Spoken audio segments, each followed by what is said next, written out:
Hello, and welcome to Dad Doesn't Have Time for This, the show where we review things quickly and compare them to everything else in existence. I'm going to do a double feature today, Phantasm 1 and 2.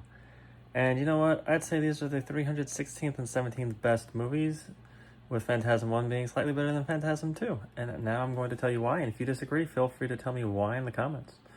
I can't believe I said that. Ugh, I feel so dirty. Anyways, so Phantasm is a schlocky horror film from, I believe, the late 70s. The second one came out in the late 80s. And this is schlock like it is schlock. But it's kind of got like a... So, what's interesting about it is it's kind of like Aliens, where the first one's like a horror movie about something evil coming after you. And the second one's like, let's go, we know what the bad thing is, and we're just going to go after it. And gun-ho, space marines, woo! But instead of aliens and top-tier directors in their prime, you have the director of this who doesn't do a bad job. And it's like that, but schlocky horror, and it's interesting. So I remember seeing the boxes for these movies as a kid, and it was always that silver ball with the spikes and the tall man holding it. It's like, ooh, scary. And in the first movie, the ball does almost nothing. It kills one guy and then gets blown up in the next scene. It's you're like, oh, gee, that's in like all their marketing material, but it's hardly used. But in the second movie, it's used heavily. It kills like multiple people.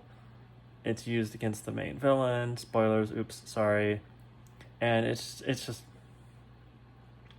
all it's used a lot more, and it makes me think, oh, I guess it wasn't all for naught.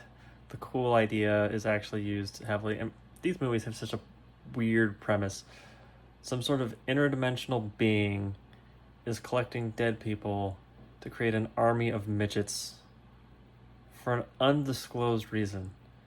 And he doesn't really seem to be doing much with these midgets. He just seems to be accumulating as many midgets as possible and then sending them to an alternative dimension.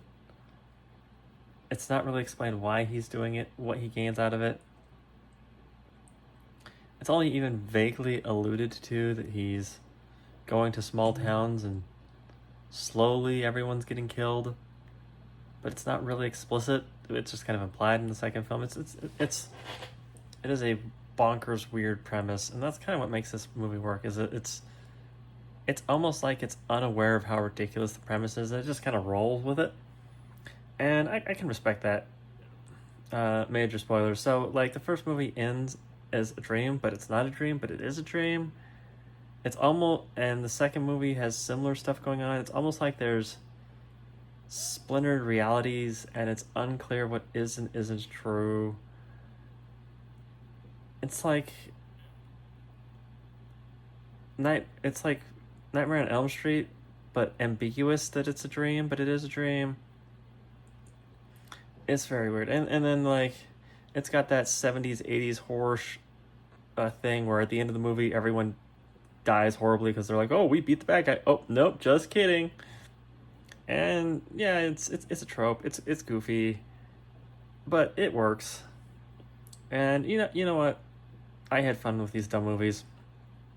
And if you're just looking for fun, schlocky horror that you can kind of laugh at, with a couple decent jump scares and some really weird premises and a lot of little people, you could do much worse than this. So, all in all, Phantasm, I had a fun time. Not the greatest horror franchise of all time, but it sits there right underneath the Sharknado franchise on my list of movies. So there you have it. Enjoy Phantasm.